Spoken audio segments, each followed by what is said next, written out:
আমার সামনে যারা বসে আছেন এর মধ্যে থেকে মুরব্বী যারা বসে আছেন, ওমরা বা হজ করতে গিয়েছেন, এরকম একজন হাত তুলেন, ওমরা বা হজ করে আসছেন, একজন মুরব্বী মানুষ, ওই যে লাল টুপি পরে বসে আছেন, ওমর নিয়ে আসো তো ওনাকে।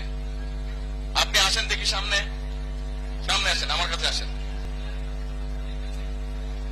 তাড়াতাড়ি, এই আদান দিবেন তাড়াতাড়ি তাড়াতাড়ি।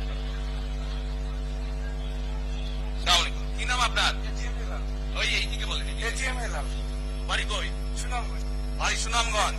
সুনামগঞ্জ কোথায়? শান্তিগঞ্জ। এই সুনামগঞ্জের মানুষ আছে এখানে? এই লোক আপনাদের মানুষ? আচ্ছা, এখন বলেন কবে গেছিলেন আপনি, হজ না উমরায় গেছিলেন? উমরাতে গেছি 16তে, হজে গেছি 17। উমরাতে গেছেন 16তে, হজে গেছেন 17। এখন আমাকে বলেন, আপনি তো উমরা হজ করে এসেছেন, যে মাইকের সামনে দাঁড়ান, আপনি কাবা শরীফে গেছেন, কাবা শরীফের মালিক কে? আল্লাহ। জোরে বলেন। আল্লাহ। কাবা শরীফের মালিক কে? আল্লাহ। আল্লাহ। আমরা মুসলমান সবাই এই দিন দুনিয়ার, আমরা যে এই পৃথিবী দেখে, এই পৃথিবীর মালিক কে? আল্লাহ। এই সূর্য নক্ষত্র যা দেখি তার মালিক কে? আল্লাহ। বেহেশতের মালিক কে? আল্লাহ। দোজখের মালিক কে? আল্লাহ।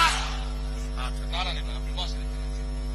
আপনারা সকলেই সাক্ষী দিলেন দোজখের মালিক আল্লাহ, বেহেশতের মালিক আল্লাহ, এই পৃথিবীর মালিক আল্লাহ, কাবার মালিক আল্লাহ। আরে ভাই, যেটার মালিক আল্লাহ সেটা কি অন্য কেউ দেওয়ার ক্ষমতা রাখে? রাখে না। তাহলে কি দাঁড়ালো?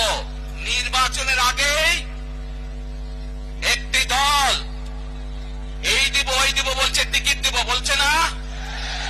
যেটার মালিক মানুষ না, সেইটার কথা যদি সে বলে, এক শিরকি করা হচ্ছে, হচ্ছে না?